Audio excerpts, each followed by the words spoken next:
Okay, hi everyone.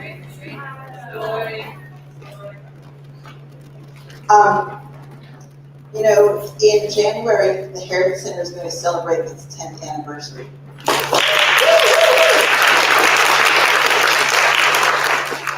So I say that to say that a good many of you have been with us for those 10 years. And so thank you all for doing that, and thank you all for being here tonight. Our intent is to give an update, to let you all know where we are in the project of Swords Into Plowshares. This time last year, we were tweaking the application. We were getting it ready. The team was reading it over, and we were making some really strong decisions. So we've come a long way. In a couple of weeks, we will have last year received the Robert E. Lee statue at the African American Heritage. So our goal tonight, once I hand this mic over to Frank Dukes, is to explain to you what that journey has been since December, to tell you what has happened, and to also to ask you to keep staying with us. We're only partway through, so there's still more work to do. But we'll get to that piece a little later on. Let me introduce my colleague, Frank Dukes, who will continue our presentation. Thank you all for your patience. Thank you for those who are online for watching this. And we've had a little technical glitch. If you're praying, pray for that doesn't happen again. So, what we're going to be doing tonight, I know it's really hard to read, but it's pretty simple. This is just an opportunity for welcome, an opportunity to hear about the lawsuit. How many people have heard about the lawsuit against the city? Okay, we'll get some clarification about the latest hearing and about inviting the opportunity to help support the project at the February 1st trial that's going to be there. And then what the Charlottesville community is saying. We have a survey. We have over 390 people that took the survey. How many people took the survey? If you can raise your hand. And then went to, actually contacted some 60 different organizations. We'll hear a little bit more about that. To make presentations, to have conversations about it. And then just a whole group discussion. What are some of your thoughts in relation to that? So a pretty simple agenda. We are expecting food, and there it is, right on cue. So people can feel free to get up, and as long as you're going to be quiet and try not to disturb other people for that. And we're just going to begin. So let me start first by acknowledging members of the steering committee. I'm not going to read all the names that we have here. And special thanks to Paige Lyons for preparing this PowerPoint actually for us. And then the community ambassadors. How many of the community ambassadors are here? You might just raise your hand. Can we offer some appreciation for the people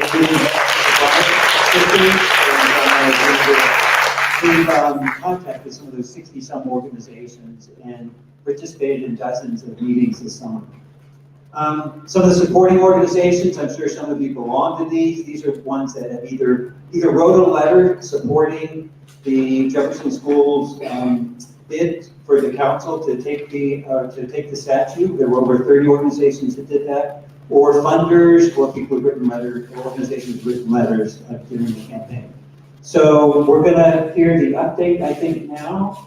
Oh, no, sorry, just some of the project history. So, and Ms. Bryant is right here, actually kicking this off. Back in 2016, writing a petition. Then the Blue Ribbon Commission says either you need to take the statue down or you need to transform it dramatically in place.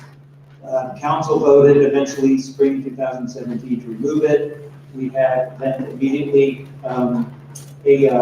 a lawsuit that was filed to prevent that removal, and then of course the Unite the Right.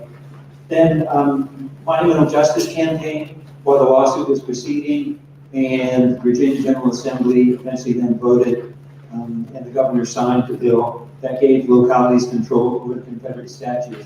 Now the Virginia Supreme Court actually said that the city council actually had the right to move that statue, whether that law had been changed or not. They overturned the local judge's decision. What is clear, though, is that localities have the right to determine the fate of the statues as long as they follow certain procedures, offering an opportunity for public comment and so forth. So the statute came down, and then last year, almost a year ago, council voted unanimously to donate it to the African American Heritage Center.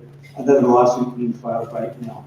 And then the Swords Into Plowshares began the community engagement process. So Andrea, are you here? Or did you disappear? Oh, you're right there, yeah. So if you might give us an update about the trial.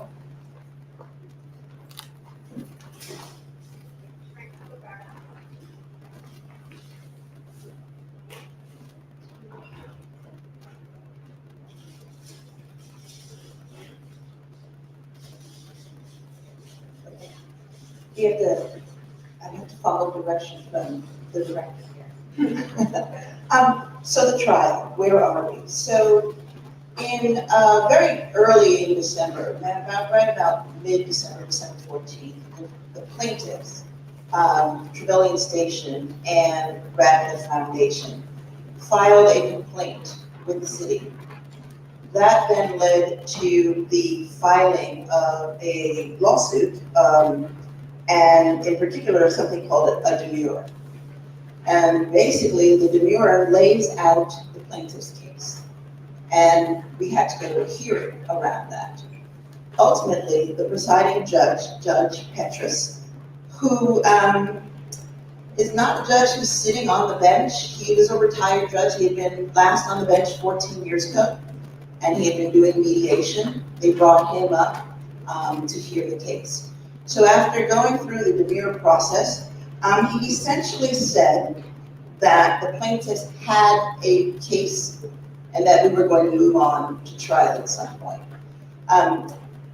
The crux of it is that they believe that the city of Charlottesville, and this is a key point, because this case is actually against the city of Charlottesville. It is not against the African American Heritage Center. The African American Heritage Center was named because we hold the object. But, so they claim that the city violated both the FOIA Act and the Procurement Act. Freedom of Information Act is the FOIA Act. And the Procurement Act. And the Procurement Act has something to do with contracts, the way in which the city contracts people to do work. They particularly believe that they filed their applications, and the argument that they made during the demurrer hearing was that the city never contacted them about their application. They claim that they violated the FOIA Act in that way. The Procurement Act because of the fact that their contract was never given a fair shake. So Judge Petrus, because it is a demurrer process, essentially said that they had standing, they had grounds to move forward. The next thing that occurred, which some of you were at that hearing, was a hearing about discovery. Essentially, what the defendants are trying to acquire is the location of the object, which is a location that we have been trying to protect. And actually, I need to take a step back. Judge Petrus's decision was that they dismissed the Heritage Center from the case, but we're still attached to the case because now we have the evidence. The plaintiffs believe that there is a remedy. They believe that if they were to win, the city should redo the process. And so we can't move forward because they have asked for a potential remedy. And that's a decision that we have made. I want to be real clear, there is no injunction that keeps us from moving forward, but in order to be a good citizen in all of this, we, the Heritage Center, has made the decision that we're going to let it all play out. And that's because of the certainty that we know that we will prevail in that. So the hearing that happened most recently on the 10th was a hearing about discovery. Plaintiffs had put forward a discovery that would allow the location of the object to become public knowledge. Our interest is to protect all of us involved in that and to keep it from being public knowledge. So this is the notion of delay, delay, delay. But our goal is we're going to keep going. That's why we're here today even, because this is as important a part of the process in my mind as whether or not we melt it down. We have to have this conversation. We have to be able to give some notion to an artist about what you all, our community, believe is important in our public space. So we're still going. We're still raising money. We're still asking the questions. We're still, I think, a united front against this court case. And so, in some respects, if you had been in the courtroom with us on October 10th, you would have thought, oh, maybe this isn't going as well. But I think we actually had some real victories, right? So one of the things that we were asking for was to accelerate the trial. We didn't want to have this conversation here. We wanted to just go straight to the Supreme Court. They didn't win on that one. We didn't win on that one. Didn't really think we were going to win on that, but we tried it. Good for us. The next thing was a judgment. They tried to argue that because the judge agreed to all of the things in the demurrer, then he should just go ahead and rule from the bench in their favor. That's not how a demurrer works. The judge has to assume that what they're saying is correct in order to move forward. So they did not win on that. But this holding of a protective seal, this is the place where we get to this notion of discovery. Remember I said they wanted it to be made public. We understand from the beginning that what we've been doing is not it's a dangerous thing. That there are people who have been involved, all of you have been involved, and we need to protect our community. And so making this public in that kind of way, to us is problematic. They didn't win on that. As a matter of fact, they lost quite a bit in that regard. Because what the judge ultimately said was the only people who could find out the location of that statue are a list of names that they give us and that we give them. So yes, they do get to have their discovery, and what that means is they want to go down and look at the condition of the statue. We're not quite sure why, especially since it's not germane to the conversation about FOIA and about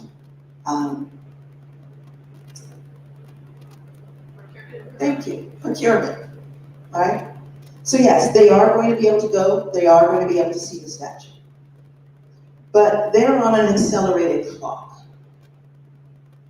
And so by February 1, when we go to trial, they have had to see it, they've had to write the report, they will have to submit that report, and then February 1, we go to trial. Now, if for some reason, out in the world of wherever, somehow the location of the object is leaked, then they have some severe consequences. So that's where we've won. We've been able to protect ourselves. We've been able to protect all of us. And so I feel really confident that we are moving forward. We're moving forward deliberately. We're moving forward with a kind of consistency of message that says to the larger world that Charlottesville will make its own decisions about its public spaces. And so that's what we're doing here.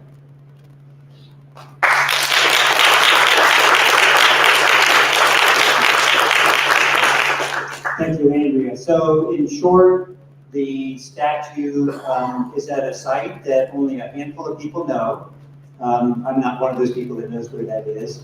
The plaintiffs will have an opportunity to take a look at it, but they will be in serious trouble if they reveal that location for a variety of reasons. So this has delayed the process. The idea of this process was that that statue would be melted, the material would then be used to create new art, and what the engagement and what the questions in the survey have been all about is, what should this new art do? What is it going to mean to the community? How do we make something that was highly exclusive? How do we make something that's going to be inclusive for everybody? So the next phase of the project, once the court case is settled, will be then that an artist or a group of artists will be hired. They will take a look at the public engagement, and then they will repeat that engagement process as well. Not not starting all over again, but with the understanding of what the community said that they're interested in having happen. So this is an opportunity then to hear what we've heard to date through the meetings that we've had, and 392 surveys actually that people have taken. So I'm going to summarize some of this and make sure I don't stand in the way, I hope. So, so the survey itself, people, I'm going to step outside just for a second. On the other side? Okay, yeah. So the topics in the survey: histories and stories, what is welcome, what makes a place welcome, what makes a place unwelcome, what are your aspirations for Charlottesville? What do you think that this new art might be able to do? And then, is there anything else you want to know about? So we're going to give a little, and then demographic information. So we're going to begin with a little bit of the demographic information. So you can see that age, so we actually 5% were under 10, which is pretty interesting. There are a couple of elementary schools that had opportunities for their children to be able to take the survey. And then 60%, 10 to 20, and then you can see the rest of those. In terms of geography, by far the largest group comes from the city of Charlottesville, but also a pretty substantial group from Albemarle County. So that's 85% from the two closest jurisdictions, and then 7% from the adjacent counties. Then 8%, we'll talk a little bit more about the responses that we're hearing from around the country. In terms of demographics, now if you look at the lower element of that, that represents our community, right? So Albemarle County, 81% white, Charlottesville, 70%, Albemarle County, 10% African American, Charlottesville, 19%, and so forth. If you look at the demographics, overall of those who took the survey, it's a little bit, the white population is a little bit less than the actual population, 13% African American, but also 12% other, meaning these mostly are people that just declined to actually answer that question. Gender identity, and you see skewing largely towards female. Other, again, either those who might be non-binary or prefer not to answer that question at all. So what do we hear? The stories that need to be told. So under geographies, people mentioned Vinegar Hill, they mentioned Jefferson School, they mentioned McKee Row, which was the location next to the courthouse that was destroyed in order to put up the Jackson statue. People, you know, the indigenous populations, the enslaved, the descendants, Charlottesville 12, those who struggled to integrate the city schools, more complete histories of Robert E. Lee, and then other elements here too. So lots of stories here. By the way, we will eventually, we will make public all the answers. So if anybody is really, really interested in seeing all the responses, we'll be getting an opportunity to be able to see all those. This is just a synthesis of it. And just an example of this story, right?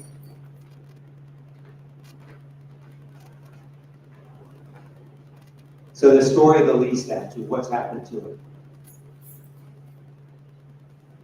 And I'm not going to read all of these, but the story of Isabella Gibbons, for those who may not be aware, her eyes are those that are superimposed on the memorial to enslaved laborers at the University of Virginia.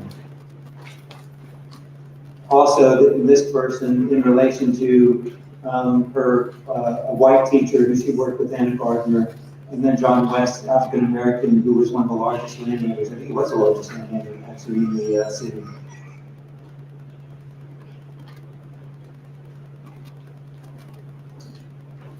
So, larger and louder stories. University of Virginia, the history of Charlottesville's oppression of Black people. This person suggesting murals might be a good way to tell the story. Kind but intense, draw attention and controversy. shift in the white imagination, reclaiming spaces for Black bodies. Again, these are just representatives of some of the comments that people made. The participation, so not just this phase, but they're hoping that when the artist or artist team is moving forward, that they will also be engaging the community, which is our expectation too. Interactive art, a number of people talking about something that isn't just static, it's something that people can interact with.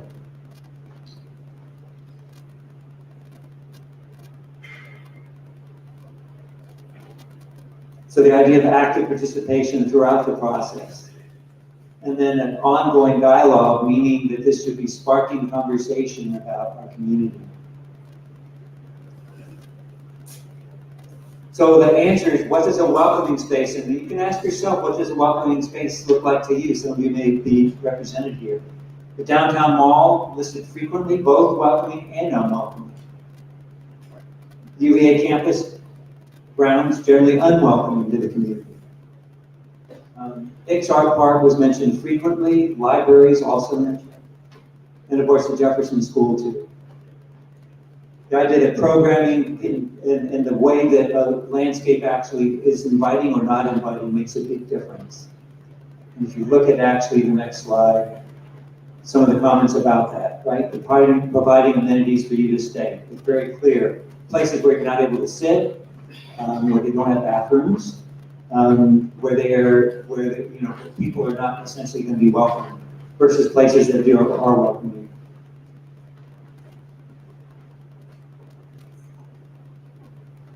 Just an example, we had several comments about specific places that people feel are unwelcoming. I hope the architect is not here in the room for this. So welcoming is really simple. And by the way, I do want to mention again, some of these comments came from elementary and high school students. So this is a pretty wide age range here. Important part, spaces that can be accessed by people of varying abilities are welcoming. And then under hopes for Charlottesville, equity, peace and healing, historic consciousness, example, and being known for more than August 11th and 12th. These are not entirely, but these are some of the themes that we heard more than once. My community will not be mean. That was from an elementary school student, but I think that actually pretty much summarizes, right, aspirations.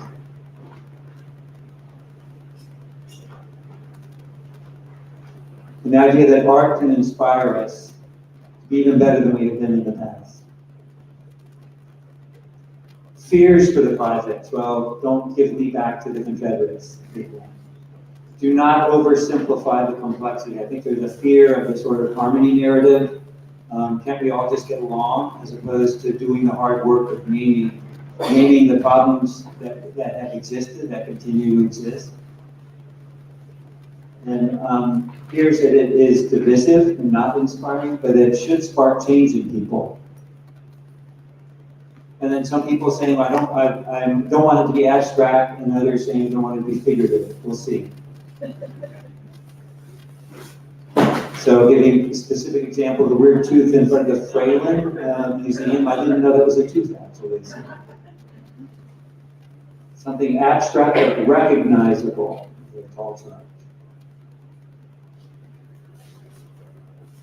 So I think this is an important one that we heard over and over again.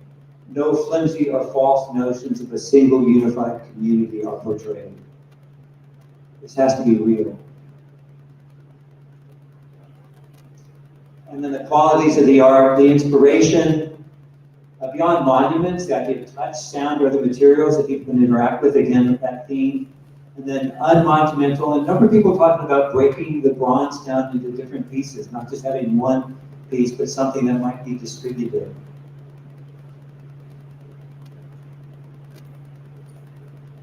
And again, just a representative quote.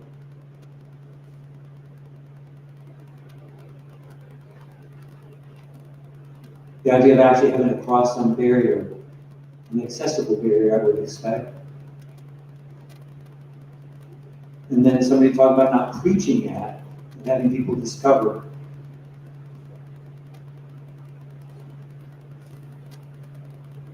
So the idea of recognizing the past and looking forward.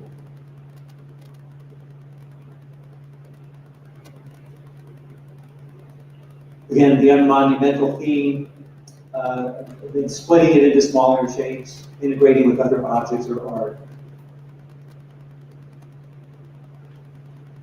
The idea of the stopping stones, and I don't remember the German for it, structural stone, I'm not going to say it wrong. But this is a project that began, I think, in Berlin with the stories of the Jewish people who were, quote unquote, disappeared during World War II, and the idea has been replicated in other places as well. So that you stumble on them, then you're reminded everywhere of them.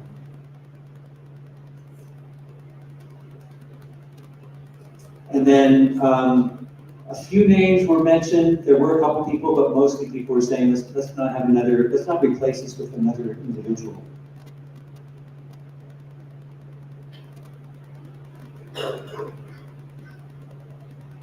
Again, some ideas around function, that actually some people suggesting that you could actually do something functional with the bronze from the statue. Some really creative ideas. And then the idea of celebrating joy, that it's not all about oppression, that our history is complicated, but you cannot reduce the peoples, when we talk about the African American peoples, simply to one dimension of oppression. There's how they've continually liberated themselves and celebrating freedom and joy as well. So going back to what I mentioned before about the comments from other areas, as you might expect, a lot of the comments from outside of the region actually have to do with people who do not like this project. So there is no stopping us. Our will, our constitutions, our bravery will never run dry. We will defeat you and your masters.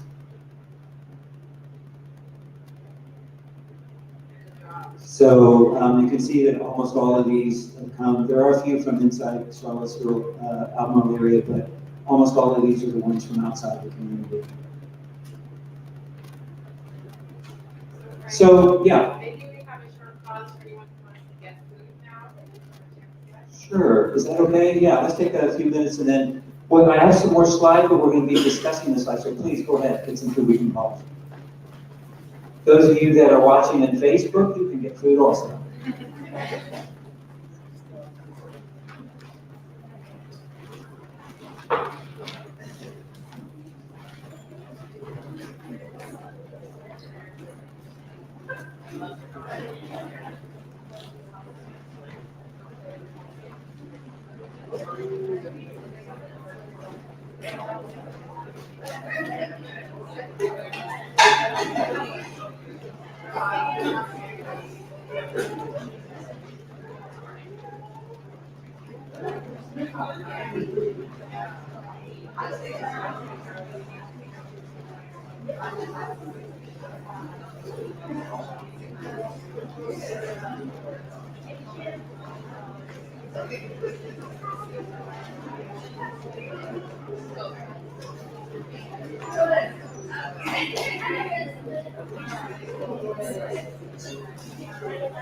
Everybody okay?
I'm looking for my microphone holder. Appreciate it.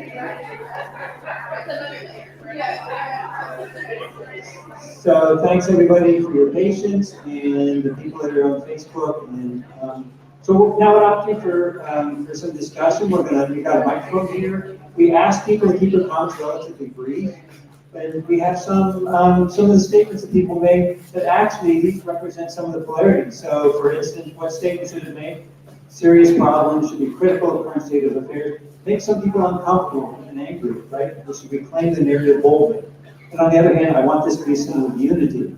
It should be minimally divisive. So I'm wondering if anybody wants to comment on this. And I cannot see with the light of my eyes. So Paige, I'm going to actually count on you to, if somebody wants to make a comment, we can take 1 or 2 comments before we go on to the next one. Anybody? Yes, please. We got my info for you. I'll say this about those two comments. Make, you say there's a block of repetitive, that's not that. But unity is so elusive that it almost becomes meaningless.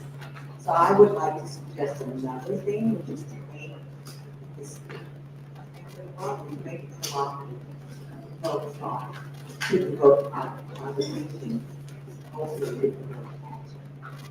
Thank you. To me, that's not disunity. To me, that's essential for unity. So, anybody else want to comment about this one?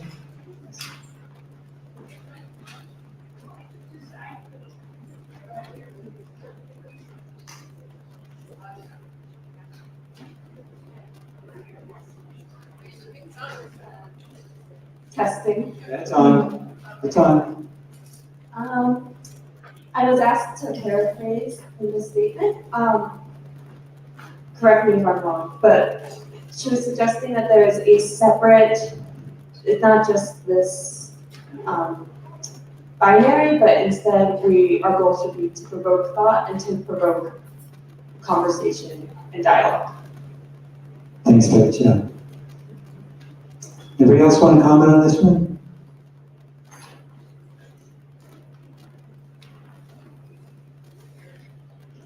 I'd like to see whatever gets installed is a boost for the lively arts, not just visual or statuary, that whatever the creation is open for people to do theater, Okay. reading, certain live art, so it's an interactive and presentation space that can be used without any major requirements to collect materials. That would be like a living stage of some sort. Yeah. That would be part of it. So it's not just a static object that people walk by and forget, that this is something that Should be can a living community can live with. center. Thank you. We go on to the next one. So something on one end could be widely understood, applicable to anyone in the country. So what we're doing here is actually it's true that there are people actually globally that are watching what we're doing, but also related to a specific person or story of Charlottesville. So the idea of, how wide a reach might this have or how specific. And that, again, may not be polarities. Anybody care to make any comment, observation about this?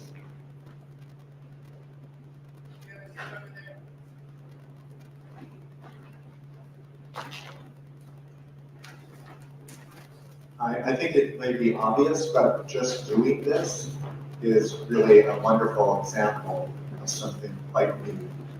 And taking a war memorial with such foundation and transforming it, so somehow capturing that, which has already happened, is a statement to the nation.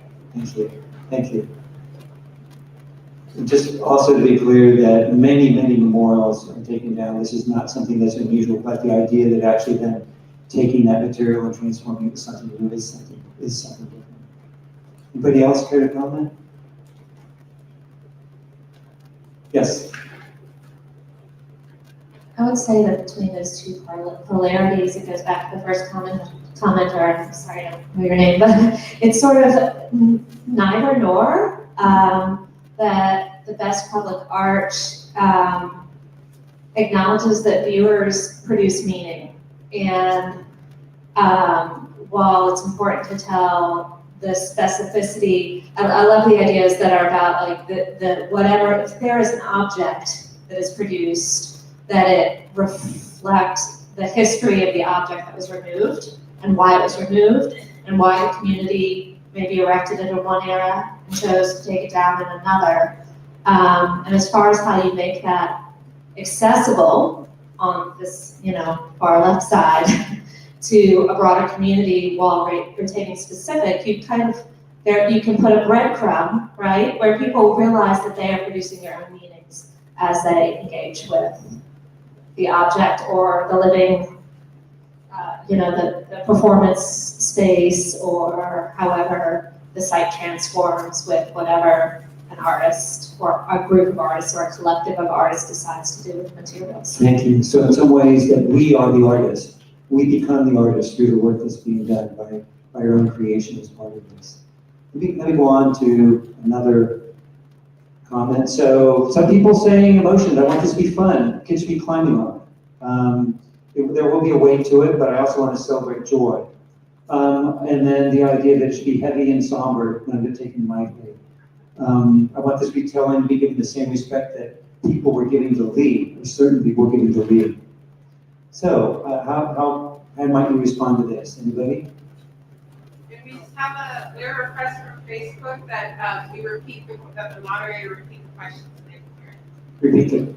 When you hear the Comments. question, the comment. Comments, okay. Please, So I think whatever it becomes, it should not be something that kids climb on.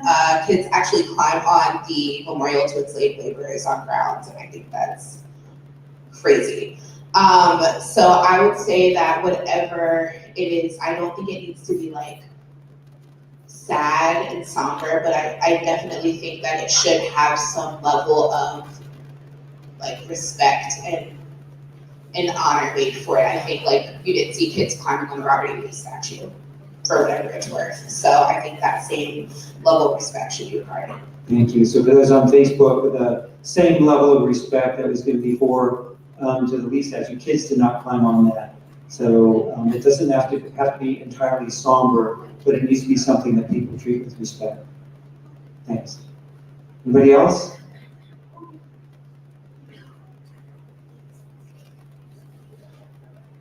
All right, we'll go on to the next one. So literal versus abstract. So I want this to be easily recognizable, no ambiguity, so it's easy to understand. Or an abstraction is necessary to get at the complexity of the message. Now, those are not necessarily polarities, right? You can have something abstract that is very, very clear message, but I wonder if anybody cares to respond to these.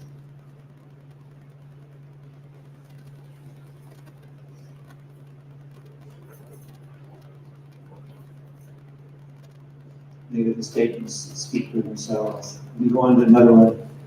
Oh, so actually those are the only comments that we have. And how you might want to engage, I think this is actually more sort of thoughts about moving forward. So let me open it up to just comments, questions that people might have about the future of the project in general. So we will be continuing with the engagement. As Andrea mentioned, there is a trial date, February 1st. I don't know if the judge might rule from the bench. I have a feeling that nobody knows, how long that might take, and then whether there might be an appeal. Probably likely that there would be some appeal, given that it happened before.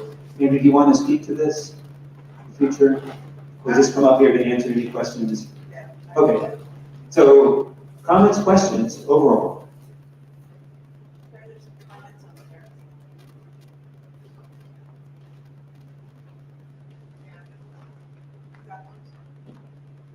Yes, again.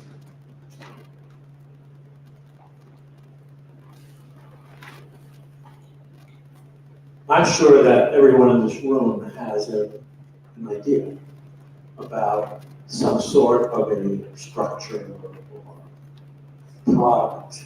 And I'm curious if there's a plan to invite people to submit their own drawings, their own sketches, their own models that could then stimulate new ideas, and that people could answer some of those questions about abstractness and reality, or monumental versus environmental, that without taking that step to go from what's in our minds to what might actually be constructed, I think would be a very helpful kind of continuation of the ideas why all these background lawsuits, et cetera, are going on. And I think that would engage the public more than announcements or conversations. So I would encourage that there be, and even encourage school groups to have projects and then make those public, that people will have in their mind that this is an active, ongoing process, and everyone has the opportunity to participate. So a question for those on Facebook, a question and suggestion that there be an opportunity for actually people to do some drawings, figures, more ideas like that. So the way that we've laid out Swords Into Plowshares is that we acquired the statue. Then we did the community engagement. And the community engagement, these comments, were supposed to inform a request for proposal. So that's our next step. We're going to write that request for proposal. And then we're going to invite whomever wants to submit an idea to do that. This is not, you had a list of people who had been engaged. We're just the background noise. This project is your project. We have actually been receiving people's ideas all along, and we've been holding them. So there will be a point where Charlottesville gets to go through and make some decisions about what makes it to the next step. And that next step is, who do we invite to come here and talk with us about their ideas? And then the step after that is raise the money based on what is decided upon. We have no sight. We've got no preconceived notions about what this object is supposed to look like. We're in the sort of, the most open phase. And so any one of us in this room who is engaged in this is open to hearing any idea that you want to have. So CIFCIVO has a Gmail account. It has an account. You can send your ideas in now if you want to, because I have a sense that you have an idea. And so this is still, it's a fluid process. But by the time that we're done, we're not calling, there may be a jury, but certainly Charlottesville is the deciding vote on this. That answer your question? Well, I just think it would be engaged, we're talking about engagement, providing an invitation to the community to provide ideas, rather than rely on those with initiatives. Say, I have an idea, and I'm going to go see if they'll do something with it. So if it's about engagement, some kind of announcement, like we're going to have an opportunity for people to bring things in, put them on the counter here, walk around, look at them. Sure. And then, again, another time, months later, where people have the chance to contemplate other people's notions and say, oh, that's an interesting notion, but it could be enhanced in another way. So that rather than being a simple, let's collect stuff and then we'll sort it out later, it would be a growing reinvigorating process. And I think that would be my idea of the engagement that I think could be successful. I think that's our intent. I think you've described what we intend to do. And we want some parameters to offer people so that they could be hearing from the community about what the community wants. So that is our intent. Hi, Andrew, I think it was pre-pandemic, I'm not sure. You had an event here, but remember we all got together, and broke up into groups, and people came up with all kinds of different ideas. I thought that was very helpful. That was the kickoff. See, that was Yeah, that was our kickoff event, that was in March. That was really, was for the pandemic, right?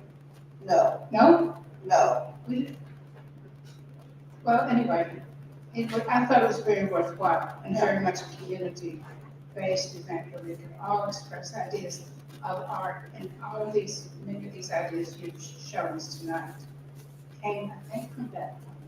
well, it came from that event and the surveys as well, yes.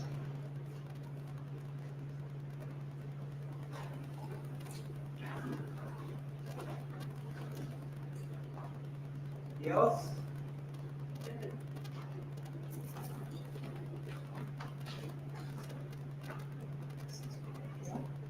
So, February 1, everybody pull out your phones. I want to see all of you putting that date in on your calendars. You've got one day. Judge Petrus is going to hear this in one day. Now, I know, as Frank said, we don't anticipate that there will be a decision, but there will be not a protracted, extended conversation around this. And so I really hope that what we did on October 10th, when we showed the plaintiffs that Charlottesville was a community and that Swords Into Plowshares was supported by the community, that we'll continue to do that on February 1st. And we'll give more information about that as we move forward. Are you asking people to show up on February 1st? Yes, I am. I am. What time is? I don't know it yet.